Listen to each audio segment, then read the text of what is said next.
Vprašanje zase je hvaležnost oziroma nehvaležnost. In mislim, da človeka malo kaj tako zaboli kot nehvaležnost. Tako, to sem si zaslužil. To je zdaj moje plačilo. Tako, kaj ne, dragi Gospodu, se marsikje in marsikdaj sliši. V celjski okolici sta bila svoj čas zakonca, postarna, precej premožna, pa brez otrok, brez dedičev.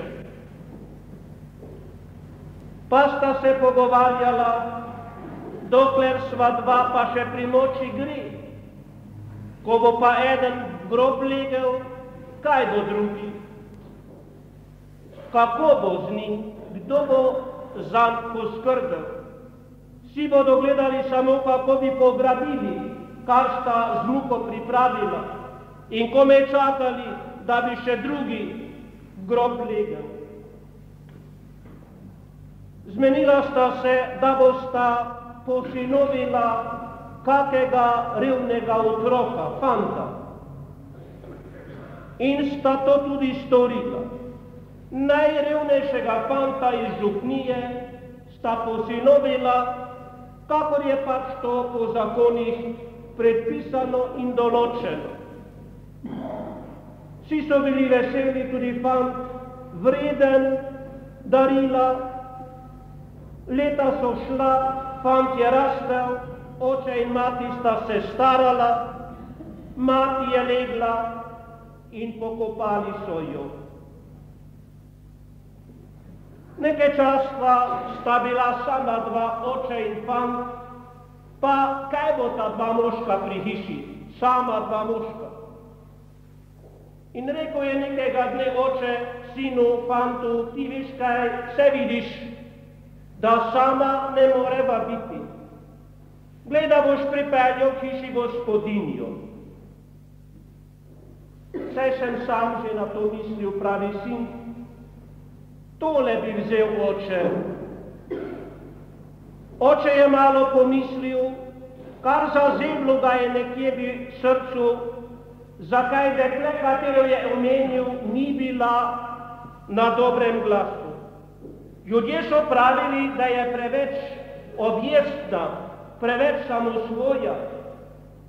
Pa si je oče mislil, če boš ti, jaz bom že kako. Strahu pa se od takrat ni več znebil. In je komaj čakal, da je minilo, kar je pričakoval, da je pač ta prišla k hiši za gospodinjo. Sedejo v mizi. Očetu je bilo težko, pa se mu je nekako roka potresla in po miznem prtu je pobrodil. Nevesta nič ni rekla.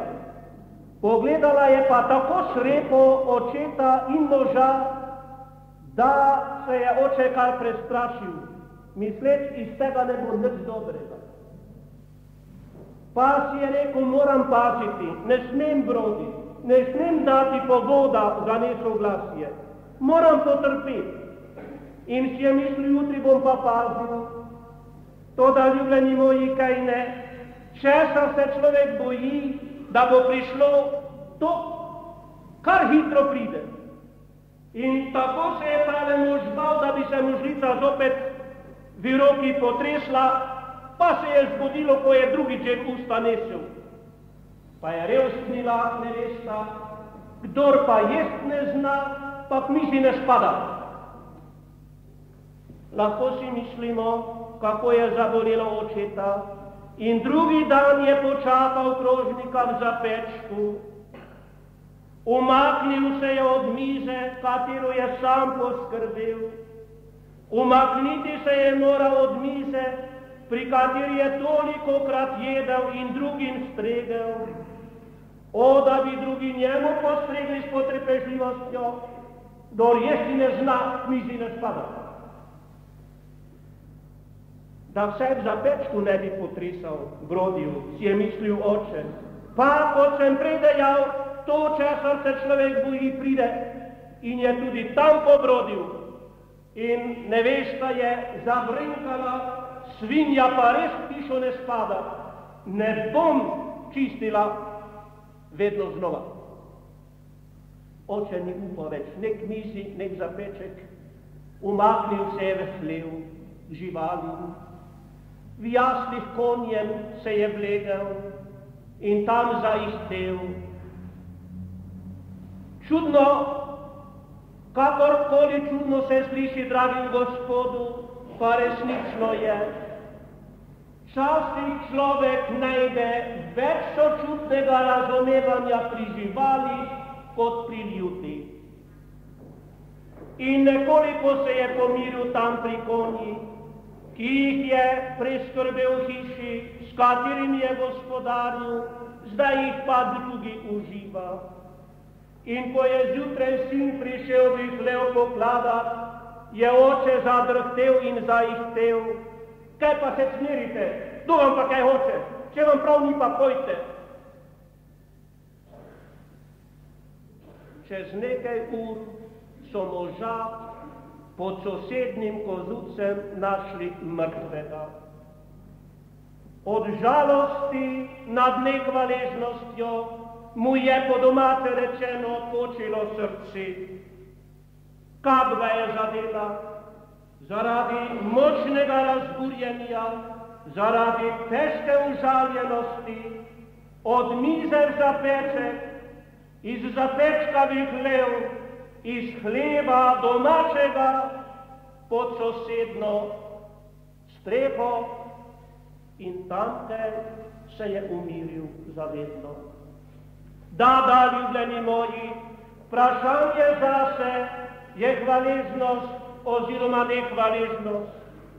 Nič človeka tako ne zaboli kot nehvaležnost. To je tako zelo občutil, spoznal pa tudi priznal naš Božji zveličar.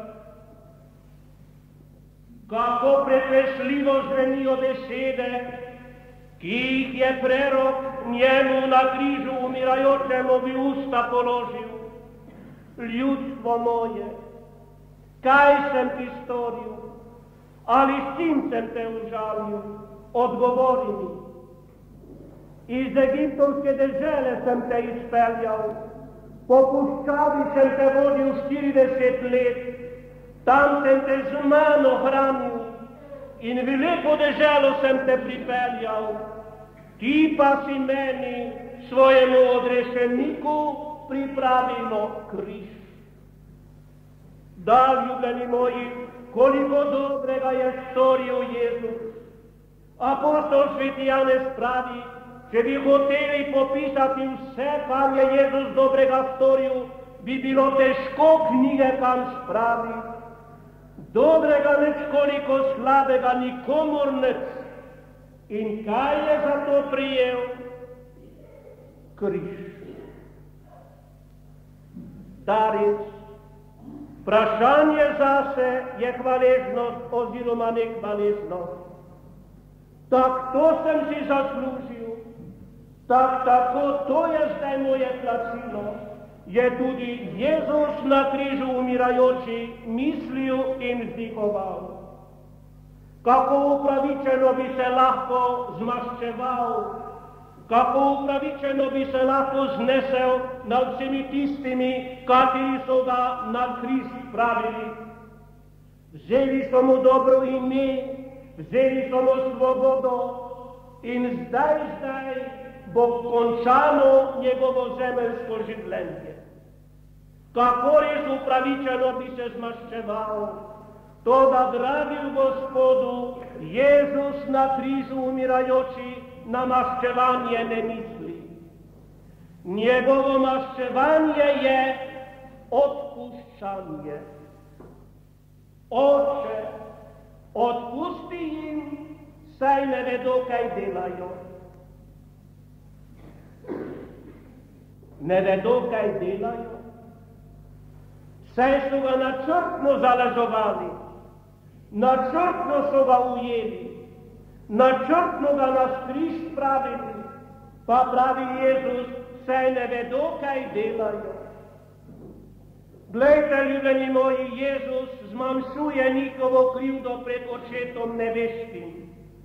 Zagovarja jih in izgovarja njihovo krivdo, jemlje nase. Razumemo to? Težko je razumeti, to da, ljubljeni moji, moramo razumeti. Še enkrat rečem, moramo razumeti Jezusa na križu za odpuščenje prosečega. Zakaj dejal je Kristus Gospod Jezus? Zgled sem vam zapustil, zgled sem vam dal, da tako kot sem jaz storil, tudi vi storite. Imamo komu kaj odpustiti? Še enkrat vprašam sebe in vas, imamo komu kaj odpustiti? Ne izmikajmo se odgovoru, ne izgovarjajmo se, češ, saj jaz nimam nič, če je pa on, naj bo. Ljubljeni moji, ne izgovarjajmo se, pravim, zakaj preveč trdno stoji Kristusova beseda. Če pa vi drug drugemu iz srca odpustili ne boste, tudi moj Oče nebeški vam odpustil ne bo. Kot otrok sem poznal dva brata. Eden je bil klobučar, eden pa lončar. Pa sta se sprla. Sprla, da je bilo med njimi res smrtno sovraštvo. Brat lončar je zbolel, težko zbolel. Čutil je, da bo moral umreti. Zato je poklical brata klobučarja, naj pride, da si pred smrtjo podata roke, da bo odšel v večnost v ljubezni do brata. Pa je brat klobučar dejal, kaj me briga, naj konec vzame. In ni šel k bratu, in brat je umrl. Pri tistem pogrebu sem kot fantek križ nosil.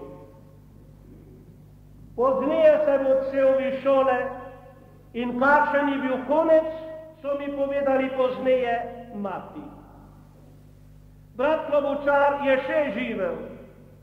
Bil je sam, enemu je popravil klobuk, drugemu in dobil, kolikor je potreboval. Pa je prišla bolezen, oslabelost, ni imel za njega kdo skrbeti, prišel je, kot smo rekli takrat, na občinske stroške. Pri eni hiši je bil en dan, pri drugi hiši 2 dni, pri tretji pol dneva, kakor je pač po mnenju občine bil kdo zmožen za njega skrbeti. Slabel je in slabel, bolezen je postajala nevarna, kmalu so vsi uvideli, da bo prišla smrt.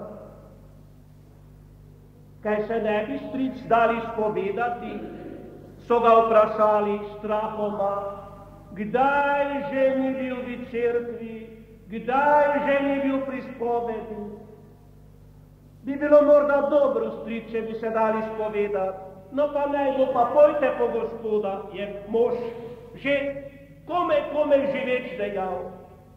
Hitro je šel sosed po Gospoda, Gospoda pa ni bilo doma.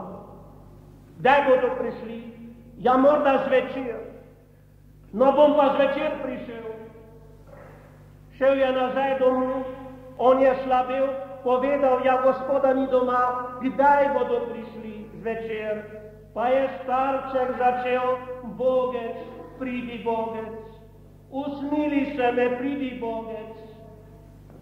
Zvečer je šel sosed zopet, se bližal hiši z Gospodom, ki je nesel popotnico. Toda, ko je stopil čez hišni prag, je mož izdihnil. Župnik se je moral z Najsvetejšim vrniti. Ljubljeni moji, nihče nas ni postavil za sodnika.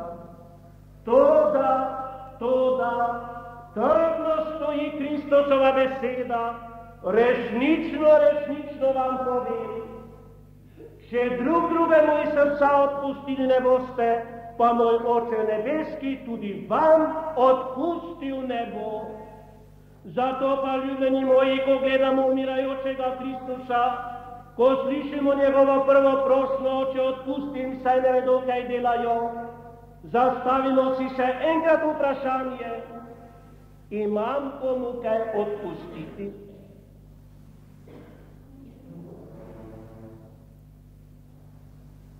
Ko bi ga bilo kaj prida, pa bi bil doma in bi skrbel za mater, ki je v letih in slabi. Tako so brusili Nazarečani, tako so govorili med seboj in če so letni Marijo zagledali, so ponavljali, doma bi naj bil, za mater ne bi skrbel. Tako se pa potepa nič vrednosti. Pravi seveda, da mora biti učitelj. O, kaj pa da? Pa kakšni učitelj? Seveda. Tako so, še enkrat rečem, brusili Nazarečani, užaljeni, ker Jezus ni hotel pred njimi delati čudežev in tako zadoščovati njihovi radovednosti, kot so to oni želeli. Saj ni bilo Jezusu lahko zapustiti mater, ne, ni mu bilo lahko, pa moral jo je zapustiti, moral je biti v tem, kar je njegovega očeta. Zato jo je moral zapustiti, ni je pa pozabil, ne. Tudi za njo je molil, tudi za njo je trpel, tudi za njo je krvavel, tudi za njo je na križu umrl. Saj je svojo brezmadežnost Marija prejela prav zaradi Jezusovega odrešitvenega dela, zaradi Jezusove odrešitvene smrti na križu. Ni pozabil svoje matere, ne. Na njo je mislil, vedno jo je imel v mislih. Pa tudi v telesnem oziru, časnem, zemeljskem oziru je poskrbel za njo, ko je prišel čas za to. Evangelij pravi, kaj ne, ko je pa Jezus na križu viseč, pod križem zagledal svojo mater stati, zraven pa učenca, ki ga je ljubil, je materi rekel, žena, glej tvoj sin. Učencu Janezu pa je rekel, sin, glej tvoja mater. Se pravi, jaz, Jezus, umiram, odhajam z tega sveta v večnost, zato prosim tebe, prijatelj Janez, ti za mojo mater skrbi odslej kot za svojo mater. Ti, mati, ki me boš zdaj izgubila kot sina, pa se drži zdaj Janeza, mojega prijatelja, kot sina. In je rečeno, od tiste ure jo je učenec vzel k sebi. Glejte, ljubljeni moji, to je prava ljubezen otroka do matere. Ljubi otrok svojo mater takrat, kadar jih potrebi pomaga. Jezus poskrbi, da na stara leta ne bo sama, zapuščena, brez pomoči. To je otrok. Kako lep vzgled, pa tudi svarilo vsem tistim, kateri imajo ostarele, onemogle starše. Pa je pred 2 leti menda več ni Dolenjski list, ki v Novem mestu izhaja vsak teden, prinesel tole V Novo mesto je na pristojno mesto prišla postarna ženica, pa je rekla, tovariši, lepo vas prosim, pomagajte mi. Delati več ne morem, živa v grob pa tudi ne morem. Ja, ma, kaj ste sami? Kaj nimate nikogar, ki bi vam pomagal? Mam in nimam, kakor vzamete. Rodila in vzgojila sem 4 otroke. Ja, kje pa so? Kaj so mrtvi? O ne, ta je tam, ta je tam, ta je tam, ta je pa tam. Vsi imajo lepe položaje, lepe službe. Ja, pa vam nič ne pomagajo, nič. Če bi mi pomagali, ne bi se prišla fehtati in prositi. No, bomo pa poskušali mi.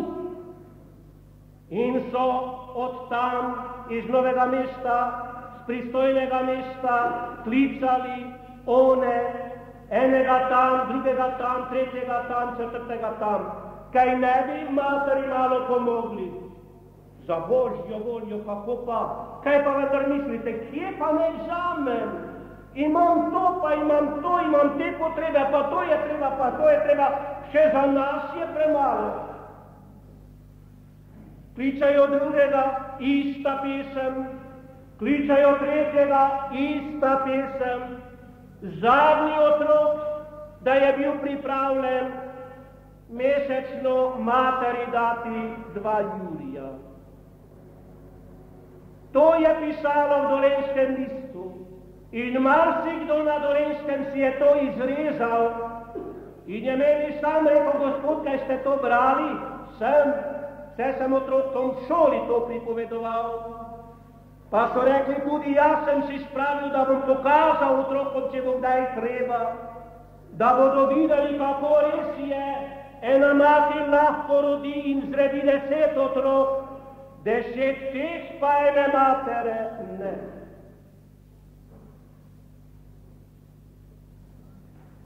Ko je še glasno zaklical, dopolnjeno je nagnil glavo in izdihnil. Smrt, dragi gospodu, kratka beseda pa veliko pove.